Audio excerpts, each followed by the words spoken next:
Hi guys, Max Wardell from the Overhead Athletic Institute.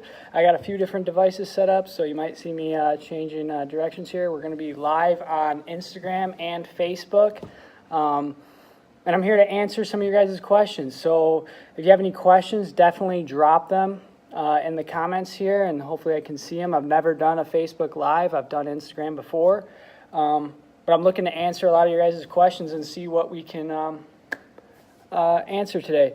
I know I've asked for a few guys' questions prior to coming live here, and so we'll start with some of those. First question we had was what are some good resources for baseball players? Where can they look? Good information for baseball players, and what are some courses that can be taken potentially by medical professionals that are looking to treat baseball players?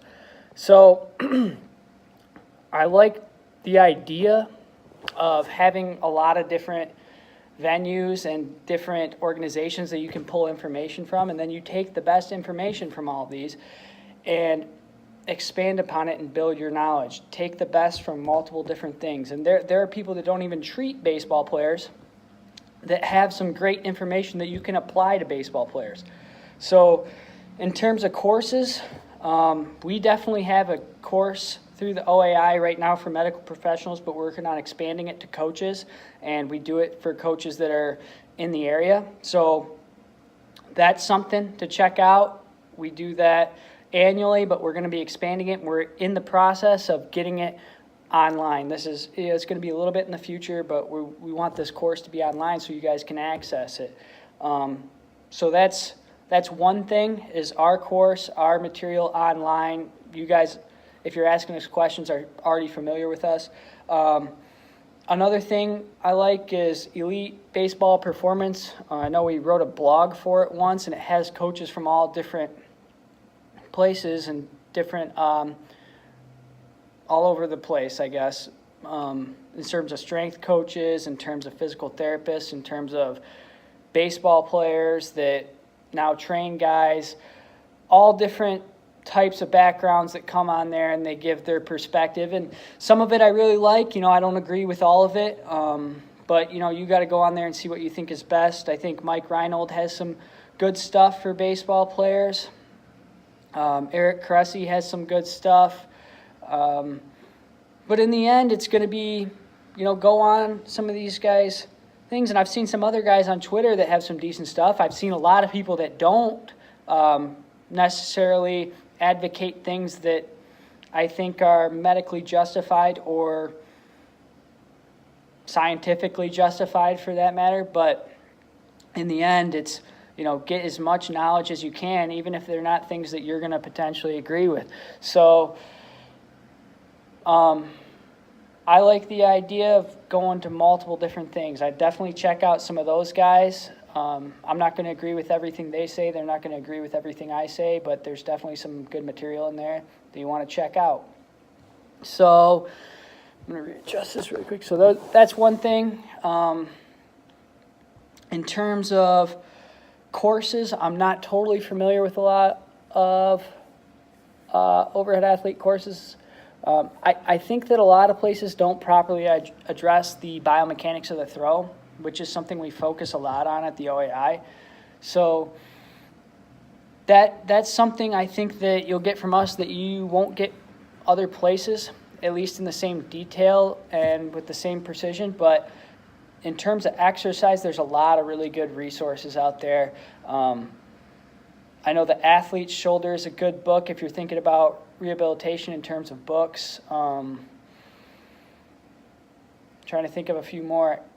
My advice is always to learn the anatomy, learn the physiology, learn the biomechanics, and then apply that to the baseball players you're training. And if you are a baseball player, there's nothing wrong with learning a bunch. I see a bunch more people are logging on. Some of the guys that I actually used to play with, some other people. I'm not sure who they are.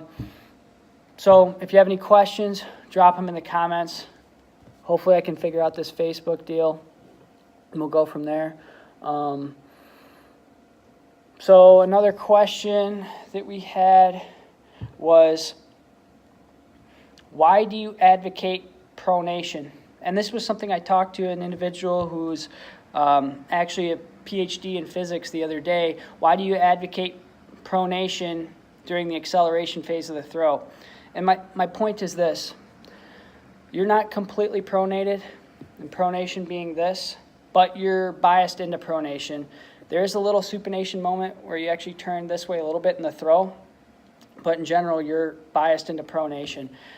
And the reason it's important is to protect your elbow. So if you end up supinated, you end up in what we call an open pack position, where there's more ligamentous laxity, more potential for shear, gapping, and distraction. If you pronate, at the same point, when the most stress is applied, you place the radius behind the ulna. This prevents that posterior shear. This is like a physiological buttress. It can't slide back because the head of the radius is there. So that's something in terms of rationale for why we advocate that. There's some other reasons in terms of when you release the ball that we found historically to be relevant. Athletes that supinate at that same point in the throw tend to release the ball farther from their target. So just some things you want to consider when you're going through this. Let me check this phone because I feel like I got something messed up here.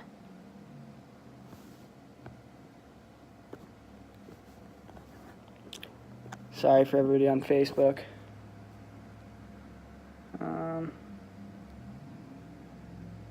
Discard. That's the problem. I'm on my personal. Okay, so we're going to have to start over here. Some of these people, things messed up. Go live. Okay, so we just had a little confusion there with the Instagram. For everyone on Instagram, we're now live. Had the live stream on my personal Instagram, which was strange, but so we're live on Instagram now. We were just talking about some resources for baseball players. One of the resources we really like for courses is our OAI course, but we also advocate some of these other things in terms of going to view other products and other resources so you can get the most information possible. I'm giving you guys the Spark Notes version because we went through it for the Facebook people already. But basically, if you can pull information and good resources from as many places as possible, you're going to be better off. I mentioned that I like the Elite Baseball Performance because so many different people that are therapists, strength coaches, former players, scouts, coaches, everything are on there, and they have some good knowledge that you can gain from. I'm not going to agree with everything they have, and they probably won't agree with everything that I have either, but you want to make sure you're getting your information from multiple sources. So that's one resource. Mike Reinold's got some good stuff for treating baseball players and dealing with baseball players.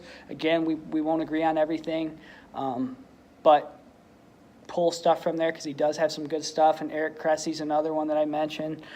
In terms of books, Athlete's Shoulder is a recommendation from me. And there's a bunch more too. I'm only thinking of some right off the top of my head. But now that we got everybody live, drop your questions. Let me just make a little note. Drop your questions, and I'll try to answer them. Still trying to figure out the Facebook deal. Any questions? Below.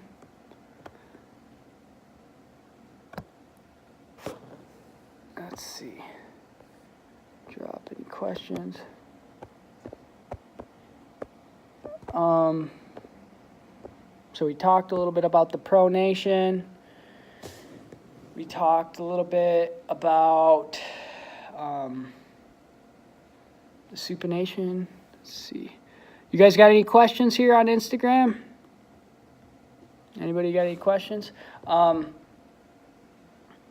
let's talk about rotator cuff strengthening, why it's important. I've actually had some questions from some baseball players that have been in the clinic, like why is the rotator cuff strengthening important? Basically, the rotator cuff strengthening is important because the rotator cuff is what's going to center the humeral head in the socket. If it doesn't and it's weak, it can slide around. And there's a lot of people in the medical community and in the performance community that totally neglect the rotator cuff. And even if they don't neglect it, they don't train it with specificity. They don't train it close to positions it has to contract during the throw, with the contraction type that it needs, and they don't incorporate what we call reciprocal inhibition. And I was trying to think of an easier way to say it, but basically it's turning off the other muscles that are going to do things that we don't necessarily want, or they won't be able to act that way during the throw. So we got to isolate the muscles in the way that they're going to be required to act, because you'll have compensations. So a compensation might be with the deltoid muscle. A compensation might occur with the upper trap. So rotator cuff strengthening, we have it all on our website. And that was another question we've had a bunch. We're actually moving our website to a more secure platform, so it's not currently up, but it should be hopefully in the next couple days. But we have a free rotator cuff program on there. We got tons of videos online. So all stuff you're going to want to check out on YouTube. Okay, looks like I got a few questions here. Don't know what that means. Should you have pain 2-3 months after Tommy John surgery? Yes. How much pain? It's hard to know. Looks like pitcher only 68. So pitcher only 68, not sure your name, but yeah, you should have pain 2 to 3 months after Tommy John surgery. You should have pain even longer than that. It's something that's going to be bothering you for a while, and sometimes it never returns to what it used to be, but that doesn't mean you can't throw better than what you used to throw. So, tough question to answer. I know we've talked about it in some previous videos, but basically, if over time the pain is decreasing, if things are getting better, then you're on the right track.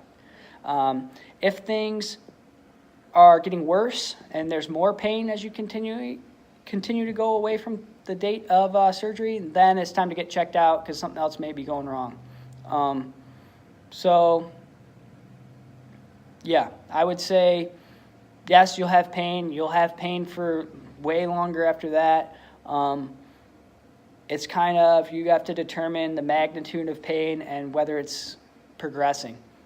Monitor how long it takes you to recover from a bout of therapy. You shouldn't be throwing at this point 2 to 3 months out, but if it takes you 5 days initially and then it only takes you 3 to recover from the same bout of therapy in 2 weeks, you know you've improved. So monitoring your recovery and then how it feels. Okay.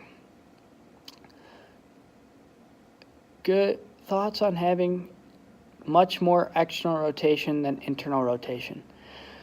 So I know not everyone's going to know what that means, but basically external rotation this way, internal rotation this way, external, internal. So thoughts on having more external than internal. As a thrower, you're going to gain a lot of external rotation. You are. That's just how it is. And you're going to have more external rotation anyway when measured from 0 as a normal person. But as you throw, you'll lose internal rotation and gain external rotation. It depends on how much you lose and why you're losing it. Sometimes there's bony adaptations and there's an actual change in the structure of your bones. Sometimes it just happens to be that there's soft tissue adaptation that you can change, or capsular adaptation. More rare with the capsular, but definitely in the older throwers, college guys, some late high school guys, professional guys, you can get some capsular adaptation that can decrease your range of motion. A lot of times we'll see decreases in range of motion from soft tissue surrounding, and that's usually fairly easy to improve. But yeah, you will have a lot more external than internal. Depends on how much different it is side to side, how much your total arc is. A lot of things to consider. A good workout for low sidearm and submarine pitchers. Is that something you're looking us to make videos on, or it's kind of hard to talk about that? There's a lot of variations of that. It's funny because Kyle who's one of our doctors of physical therapy, former college baseball player, is going to laugh about that question because he's always talking about us putting together something for the submarine guys. If you're on Facebook, drop us a question. Do you advise gaining weight for throwing harder with less stress? Now, here's an interesting topic. Get this question a lot. Difficult to answer without stepping on people's toes. I'm not a believer in mass equals gas. And the reason is because they're using a physics formula that doesn't apply to the situation, and they're using the wrong thing in terms of mass. The mass, and if you're looking at the velocity, is the ball. There's a totally different equation for angular velocity compared to linear velocity. You got to consider the moment of inertia. So do I advocate it? No, what I advocate is proper biomechanical sequencing of the throw, improving range of motion where it's necessary, improving the pathway of least resistance so you follow a more efficient pathway versus a less efficient pathway, and also improving the strength where it needs to be improved and the usable range of motion of your tissues. So if that ends up in you gaining weight, then you gain weight. If you don't, then you don't. I mean, there's athletes that I would say, yeah, that guy should put on some mass and put on some muscle, put on some weight. There's other athletes that I say, and there's no need, or maybe he needs to lose some weight. So in terms of gaining weight, I think it's a misconception that because you gained weight or gained muscle mass even, that means you're going to throw harder, or that even has the correlation that they think it has to throwing harder. So tough question to answer. I can't say that if you gained weight you wouldn't throw harder, but I also would say if there was a hierarchy of what I was going to prescribe for someone to throw harder, gaining weight wouldn't be in the top 5. So good question. Sorry I couldn't give you a better answer. As always, it depends. More questions. And if you guys have follow-up questions, drop those too, because I'm happy to consider or to talk about any follow-up questions also. If you guys are new, more guys are coming in on Instagram. Drop your comments. Okay, my son has no discomfort in his shoulder when arm is at 90 and goes into internal rotation. It feels as if it cracks at the top of the shoulder. So when he comes down this way, for people on Facebook, when he comes down this way, I'm guessing that from 90 here, he comes down this way, it cracks at the top of the shoulder. Is that what's going on? Mac 3150. If you're new on Instagram, drop us a comment, question, anything like that. Basically, it cracks, okay, but there's no pain. So potentially some instability. A lot of times people have instability that's asymptomatic. I don't know how old your son is. Sometimes it doesn't matter, but basically there may be some instability in his shoulder. Hard to say what's cracking. It's one of those things I'd have to evaluate him. Tough question to answer again, but basically just keep an eye on it. Make sure he's doing rotator cuff strengthening. I don't know if the pop's coming from the glenohumeral joint or the AC joint or anything like that, so it's really difficult for me to say. But sometimes pops are normal. Some people have cracks sometimes, and people have things like that are anomalies or just certain little things that do that. And there's not necessarily going to be anything bad that happens, but just keep an eye on it and make sure he's doing the necessary rotator cuff strengthening, because it very well could be the glenohumeral joint or the shoulder joint. Explanations of relation between athletic lifting and throwing. Greetings from Venezuela. Well, hi, greetings from Michigan in the United States. The relation between athletic lifting and throwing. Maybe you can expand on that, kind of tell me a little bit more about what you mean. It sounds as if like you're saying like lifting functional to baseball, and how that would impact your performance.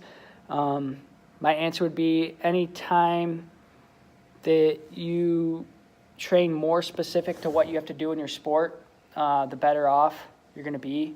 So it's the specificity principle.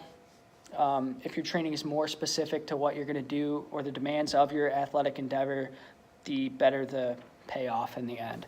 So athletic lifting and throwing. And if you clarify, Alfonso, I could probably give you a little more answer. Mac, I'm not sure that it's instability, but that's potential. It's 14. Yeah, I mean, there's definitely the likelihood of instability. A lot of times you get cracks because of that. Sometimes there's other things going on. You know, people have differently shaped joints that can result in that. Yeah, so potentially instability. Maybe that he doesn't have much range of motion and something's clicking over something, or maybe he has some deformation of his labrum. I don't know. It could be the AC joint is hypermobile, maybe not even the shoulder. The glenohumeral joint, it's really difficult to know. If you guys are new on the live feed, drop a question. We're going to do maybe 10, 15 more minutes. Lochner, what's up, buddy? He's one of our guys training here. Been going to us for a little while. We saw some big velocity gains with Joey through our winter program once a week. Okay, we got a question over here on Facebook. What are the best upper back scap stabilizing exercises for young pitchers less than 12 years old? I'm guessing less than 12U or at 12U.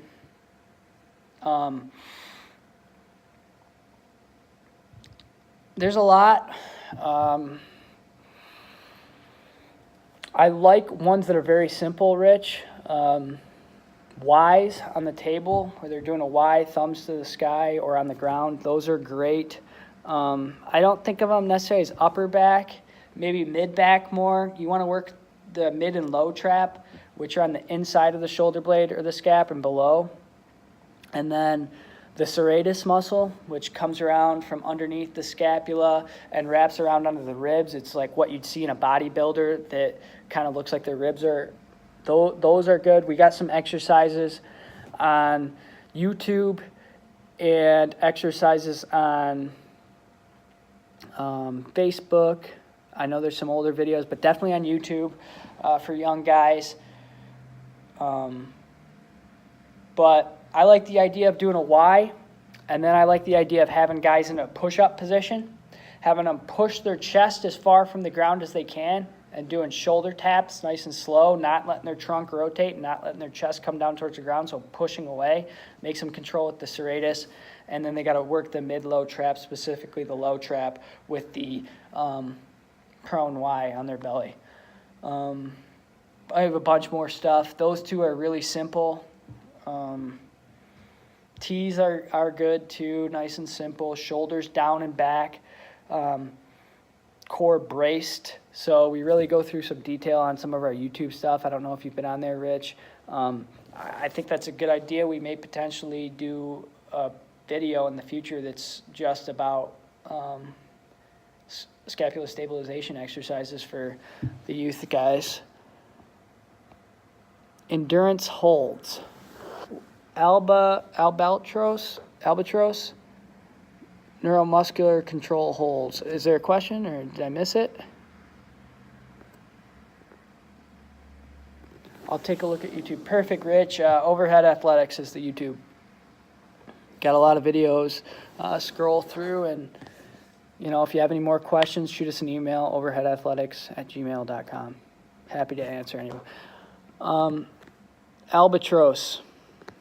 Not sure. You just endurance holds, neuromuscular control holds.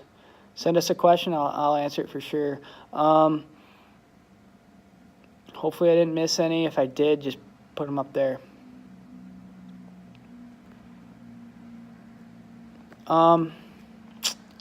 Okay, so another one that somebody sent in to us was regarding, I know I answered some that the Instagram feed missed, but I'm going to put this up on YouTube after, so whatever was missed in the beginning of this live feed will get onto YouTube. But Facebook got it, and they got it on, they'll get it on YouTube for sure. Hi, Chrissy.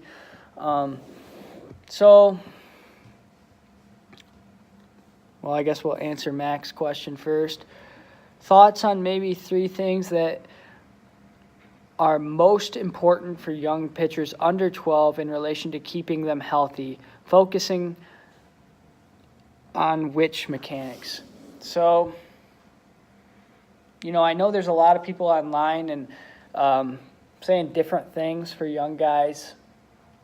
In general, what I would say is, number 1, avoid doing some of these really popular drills that you see people doing. The Cobra reach. Sorry, on Facebook you guys can't see where they're reaching, they're facing this way and they're reaching back with the Cobra reach of the arm. And so I would avoid drills like that, or reach back as far as you can and touch the fence. I don't particularly like those because it ends up in poor sequencing later in the throw. So one, for youth athletes that young, is avoid some of these drills. A lot of times just them throwing it is going to turn out a lot better. 2, for the young guys, is have them start with the ball closer to their head, closer to their center of rotation, and just have them throw it from there. A lot of times the young guys, you put them in the right position, you don't have to tell them anything. They just do it right.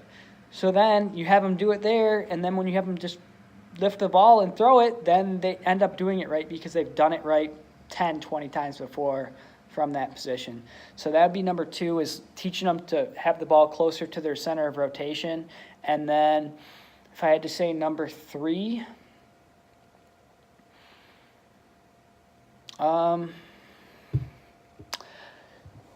three would be making sure they're stable when they're throwing and not giving them too much information. Have them try to do the ball in close to their center of rotation, throw it, have them lift the ball and throw it to that position, having them bring the ball in. That's number 2. Number 3 is just making sure they're not falling all over the place. Make sure they're stable. It's just like you can't run fast on sand. You can run fast on a track, but when it's unstable underneath, you can't move fast, and it's going to be inefficient, and you're potentially stressing things in ways that shouldn't be stressed. So I guess that'd be my 3 things. Under 12 years old, I mean, we do see some of those guys with the little leaguer's elbow, little leaguer's shoulder, even avulsion fractures. I've seen a decent amount of medial epicondyle avulsion fractures in those guys, and it's usually a result of them being way too far away, dragging their arm through. So bringing the ball in closer. How do you stretch the upper trap? Kyle. Kyle actually works for the OAI. This is a good question, though, because we just talked about it. I watched a video online where an individual had mentioned stretching the upper trap with a rotation in the wrong direction. So the upper trap muscle is actually going to cause a opposite head rotation, and it was interesting because the guy did the same side, or the ipsilateral rotation. So for the upper trap, for maybe the right side, I would side bend them, maybe flex them a little bit, and then I can have them rotate back up this way. So, but basically you got to understand which rotation the levator does and which does the trap, and they're different muscles and they're right next to each other. So I get confused on them too, but I'll put up a video when I know I'm doing it the wrong way. So the upper trap's going to go to the spinous processes rather than the transverse, which changes the angle of pull and causes it to rotate to the other side. So this trap contracts, it's going to rotate that way, which means I got to rotate up in this way. Sometimes you'll get that stretch in the scalenes more. Seeing more college freshmen come in with rounded shoulders, bad posture, best ways to avoid anterior humeral glide with pulling exercises, or is it even an issue to worry about? Definitely something you want to worry about is poor posture, rounded shoulders. Best ways to avoid anterior humeral glide with pulling exercises, or is it even an issue to worry about? Pulling exercises, I mean, how far are you pulling? Like I'm guessing a row. I'm worried about it at the very end range if you keep pulling back and then you have like an anterior humeral glide pushing on that anterior, potentially anterior inferior labrum. But I wouldn't worry about it necessarily. Is the anterior glide an issue to worry about? A lot of times it's very excessive in throwers when they snap back into ER. So yeah, it's something you could potentially worry about if it's hypermobile. I wouldn't worry about it necessarily as much on the pulling exercises if they're not going back too far. But with the rounded forward posture, yeah, I can see what you're talking about.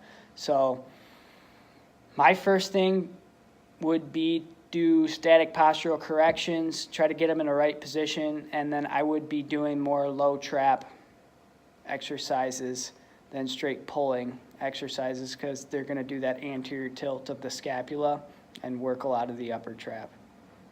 So hope that answered your question. I'm not super worried about the anterior glide and pulling exercise unless they go into too much hyperextension, which then I am worried about it a little bit. What's up, Anthony? Good to see you too, man. Continuing with youth throwers, do you feel like Pitch Smart USA recommendations are protective enough? What are your guidelines, recommendations for 11U, 12U pitchers? I would say it's hard to be protective enough with pitch count recommendations because one pitch for Johnny isn't the same as a pitch for Jimmy. They throw different ways, their tissues are different, and they put different stresses on things in the way they throw. If two athletes are totally different, their stress on their tissue is going to be totally different. So I like the Pitch Smart recommendations. I talk about them in some of the presentations I do, but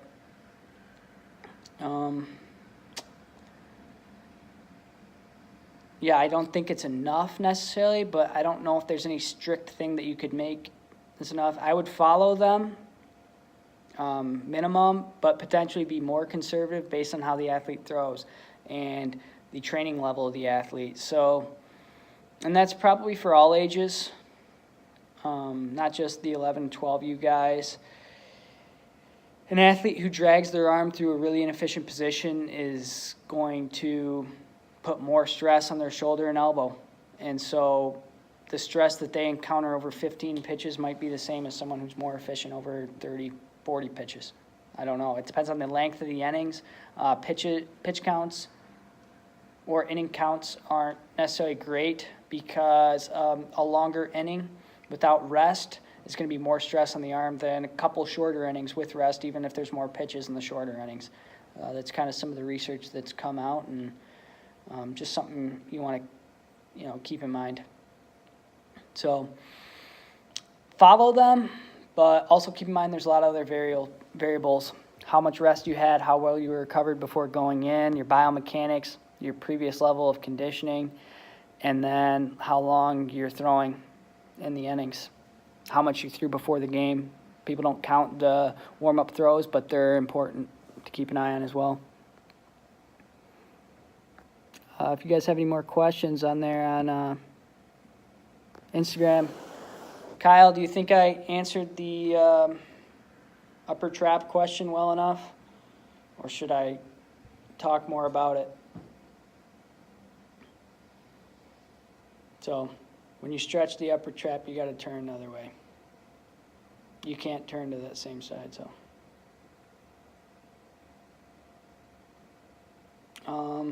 any other questions? We're going to do maybe 2 more minutes. 2 more minutes and we'll get off. No? Anyone? I know we got some people on both platforms. You know, a couple on IG, and then we got some more on Facebook. Rich, you think I answered that one well? Nothing? Anyone typing? I'll give you a couple more seconds, and we'll shut it down. I think this went well. You know, I really, appreciate all the questions. Anyone thinks I didn't answer any questions well enough, it's, be my pleasure. Reach out to me. I'm happy to expand on anything. I'm always happy to debate. We've had some people call in recently looking to talk about something. Always happy to debate. I'm wrong too a lot of times. And there's different perspectives. Always happy to talk about where we're coming from. Scap mobility, scap stability. Interesting question, hard to define because the scapula isn't a true joint, so it's surrounded by muscle and it kind of glides around. Would I rather have the mobility or the stability? Depends on the resting position. If the resting position's poor, anterior tilt, maybe protracted, downwardly rotated, then the mobility is more important because it has to go through an excursion to get into that upward rotation position. Now, if you have a decent scapular positioning, the stability, I would say, is likely more important, depending on how much you have. I mean, it's really dependent on each person. So, yeah, it depends. If you're someone that's very stiff and strong, then mobility might need to be improved, but I like the idea of doing both at the same time. So you can strengthen the serratus or the mid-low trap, anything while you're working on taking it through a larger range of motion. So working on the strength of the serratus at end range, maximal upward rotation, maximal protraction. So you're improving the mobility and the stability of it because that's where you need it in the throw. Same thing with retraction and depression. Making your muscles strong in those positions so you're working on both at the same time. That's generally the idea I like. Best way to gain miles per hour on your pitch, improve the biomechanics of your throw. Joey's, who asked the question, is actually someone that I mentioned a little bit earlier. He came to us and he, really had a lot of things that we feel like we can improve, and we are improving still. And he's gone up some miles per hour, and a lot of it, we went up 2 miles an hour over the course of the one day just because we changed the one thing in his throw. So, Joe, you got to change the way you throw and keep improving it. And then it's from there improving the functional stability of your hips, the mobility, hamstring flexibility if you're inflexible there, all these different aspects. So thanks, Rob. Thanks for the comment. But, yeah, in the end, it's going to be the biomechanics, and then in terms of physiology is improving the distance over which you can contract. The strength at the end of your range of motion is going to be really important for improving your velocity. So with that, we'll conclude our live streams here. I think this went really well. If you guys like this, definitely let me know. I'm planning on putting it up on YouTube as well so everyone can view it. But alrighty, guys. If you missed any parts, make sure to check out that YouTube, Overhead Athletics. And if you have any more questions, get in touch. overheadathletics.com or overheadathletics@gmail.com. Alrighty, guys. Thanks.